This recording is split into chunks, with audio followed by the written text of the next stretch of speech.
just from what I've seen, if you write like that in an exam, you're going to score grade 9. Inshallah, okay?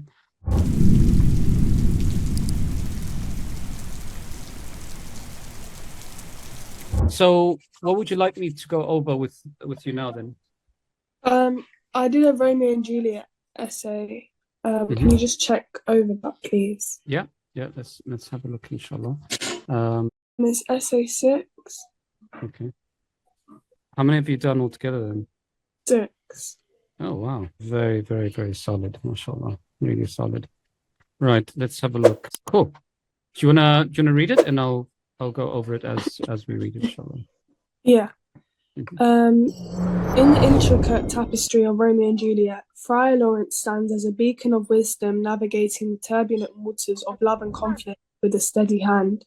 As a confident and advisor, Friar Lawrence occupies a unique position, bridging the gap between youthful impulsiveness and mature reflection. His status as a religious figure in the Elizabethan era lends his counsel an air of authority and moral weight, underscoring the significance of his guidance.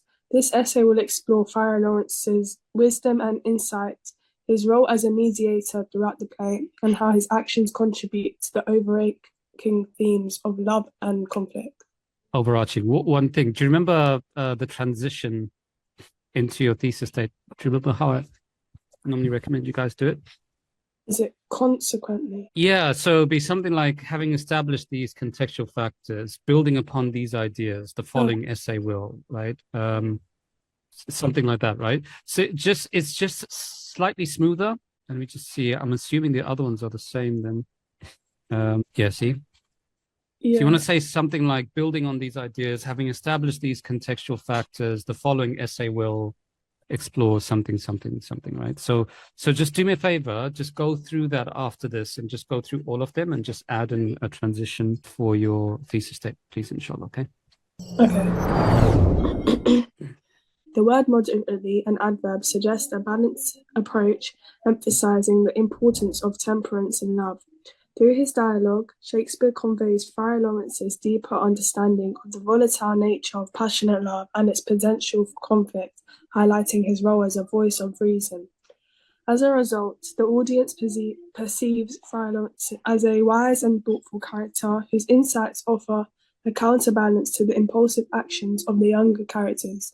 In the broader context of Elizabethan society, where religious figures were seen as moral and practical advisors, Friar Lawrence's counsel reflects the societal expectation of moderation and foresight. This portrayal underscores the enduring value of wisdom and temperance, encouraging audiences to consider the importance of balance in navigating life's emotional complexities. Shall I continue? Shakespeare presents Friar Lawrence as a crucial mediator throughout Romeo and Juliet, striving to bridge divides between feuding families. Through character interactions and dialogue, Shakespeare highlights Friar Lawrence's diplomatic efforts. In Act 2, Scene 3, Friar Lawrence agrees to marry Romeo and Juliet, believing their union might transform familial rancor into Frank, love. The word rancor, a noun, denotes deep-seated bitterness or resentment, highlighting the entrenched animosity between the families. Such a decision underscores his role as a peacemaker, attempting reconciliation through the bond of young lovers. Shakespeare illustrates Friar Lawrence's efforts to mediate conflict, portraying him as a beacon of hope amidst chaos. As a result, audiences are moved by his intention to promote peace, recognizing challenges faced in a divided society. His actions highlight reconciliation's theme, emphasizing difficulties of mediating conflict in a world rife with entrenched animosities. By portraying Friar Lawrence's attempts at mediation, Shakespeare critiques societal divisions and underscores the potential for unity through understanding and compassion. During Elizabethan society, where religious figures are often served as mediators, Friar Lawrence's role reflects the era's reliance on spiritual guidance to resolve disputes. This portrayal encourages audience to consider the enduring relevance of empathy and dialogue in overcoming conflict.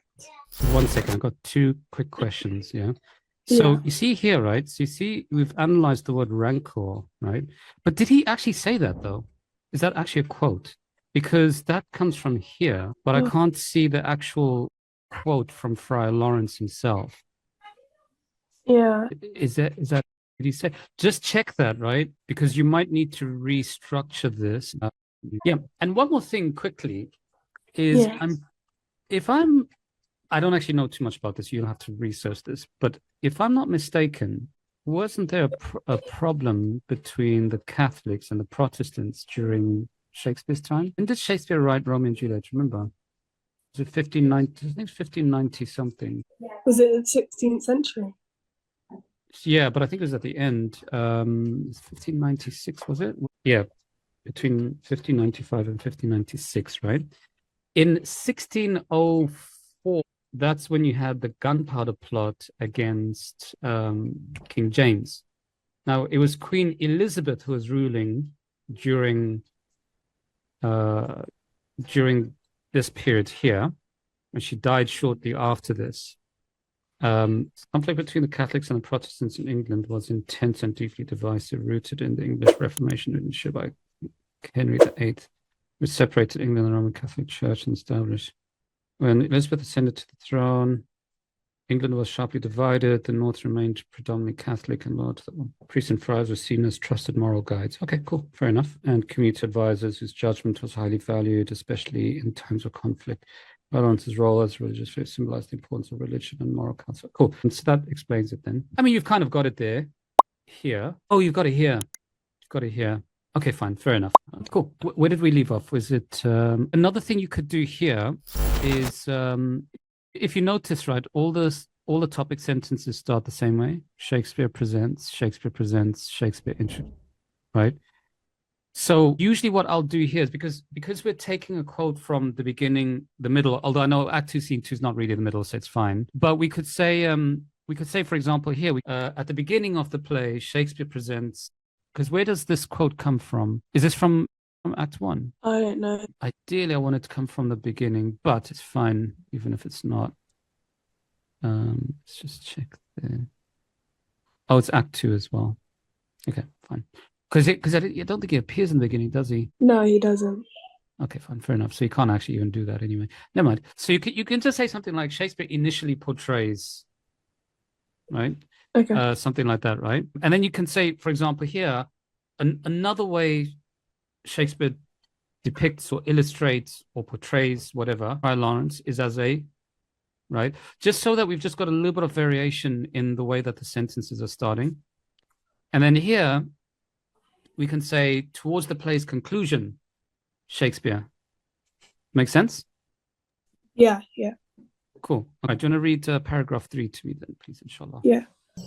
Shakespeare intricately weaves Friar Lawrence's actions into the play's themes of love and conflict, illustrating the complexity of human intentions. Through narrative techniques such as dramatic irony and foreshadowing, Shakespeare highlights the unintended consequences of Friar Lawrence's well-meaning involvement.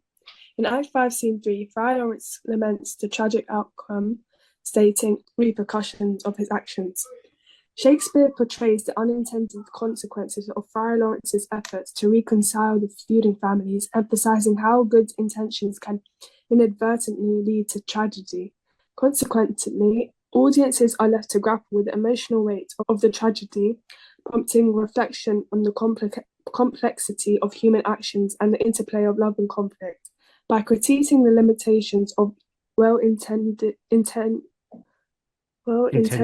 actions, Shakespeare invites audiences to consider the broader implications of intervention in personal relationships and the potential for unintended outcomes. During the Elizabethan society, where religious figures often mediated conflicts, Friar Lawrence's role serves as a cautionary tale about the challenges of navigating human emotions and societal expectations. This portrayal underscores the enduring relevance of understanding the intricate dynamics of love and conflict, urging a more nuanced approach to resolving disputes. Yeah, I'll be honest with you. It's really well written, but I'm not 100% sure I know exactly what it means, if I'm honest with you. But let's just check here. One thing about tragedy is that it does almost always explore the idea of fate. The thing about tragedy is that part of it is that it asks the question is, could we really have saved these people? That's sort of like one of the questions that it asks. Is like, Was there any possibility that they were going to be saved? You know, if something had changed, would the outcome have been the same or would it not? Right.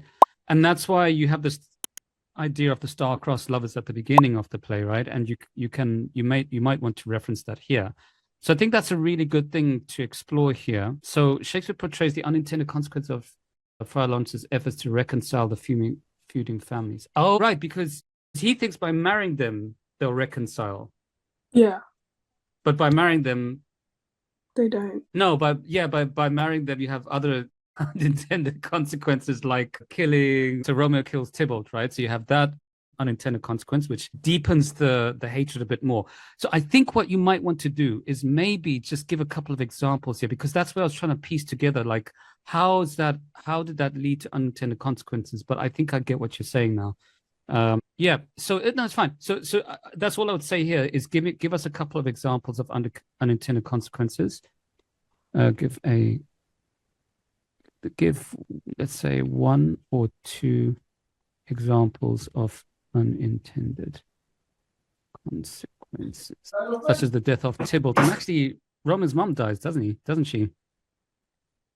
Cool. Okay, very good. Let's go to the last paragraph there, conclusion, inshallah. In summary, Friar Lawrence emerges as a pivotal character in Romeo and Juliet, embodying wisdom, mediation, and the complexities of human intentions. His character is central to the play's exploration of love and conflict, serving as both a guide and a catalyst for the unfolding drama. Shakespeare's purpose in highlighting Friar Lawrence's role is to underscore the potential consequences of well-intentioned actions, illustrating how even the most thoughtful interventions can lead to unforeseen outcomes.